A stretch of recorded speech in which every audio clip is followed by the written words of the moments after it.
Nosy Pixel.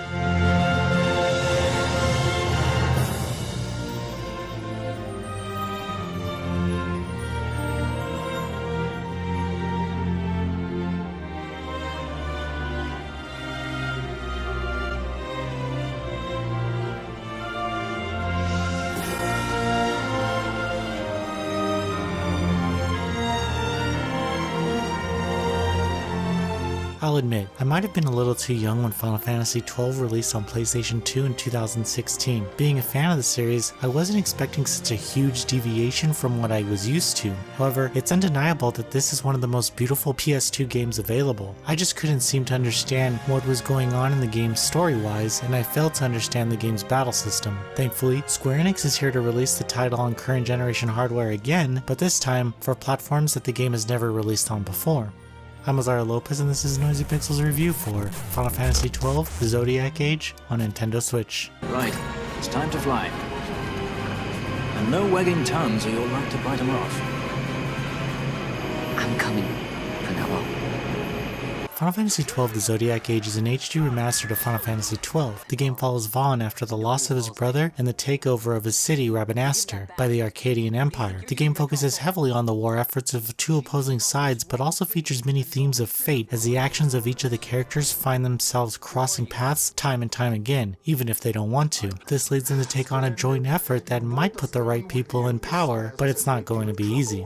As the main protagonist, I actually liked Vaughn, even if his clothes are a little goofy. He's emotional and impulsive, but he looks up to the other characters in the party and ends up learning their traits, which makes him a better person in the end. Being that these characters are each different in their own way, it's interesting to witness how the characters work together, especially because they don't totally trust one another. The tone of the game is kept rather serious, but does have some fun every now and then.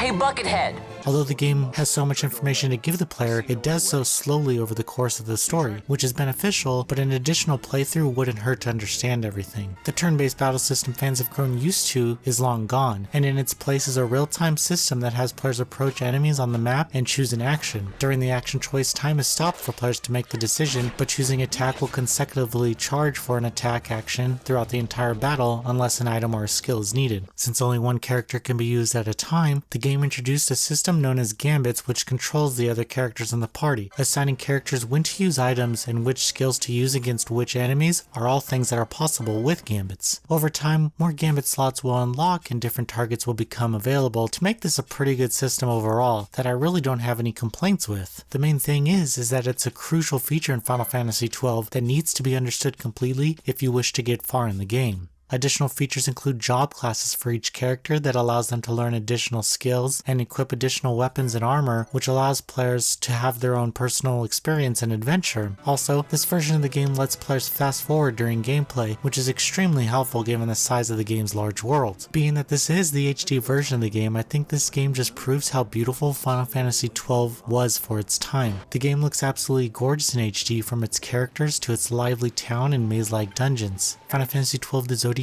Age story involves some pretty adult themes, but it still knows how to have fun at the appropriate times. What Final Fantasy XII The Zodiac Age does best is how it gives the player the opportunity to go on a huge adventure that evolves over time because of the fate of the main characters. Each character in the game plays a necessary role in what makes this story so good, but the heavy nature of the story might be a little too much to keep the attention of casual players. Final Fantasy XII The Zodiac Age on Nintendo Switch is the best way to experience this beautiful RPG. I had a great time running through the dungeons and learning more about these characters and their worlds while commuting in my world. Playing this game as an adult meant that I have missed out on such a grand adventure as a kid, but on the other hand, I don't think I would have understood it as well. Nosy Pixel is giving Final Fantasy XII The Zodiac Age a 9.2 out of 10. Thank you for watching. Please read the full review at nosypixel.net. Nosy Pixel is ran by a group of gamers who work hard to deliver news, reviews, previews, and more. Please subscribe to keep up with all our future content. How can he stand to bow to him like that? Vaughn, you just do not get it, do you? He's not doing it because he wants to. You know what would happen if he didn't.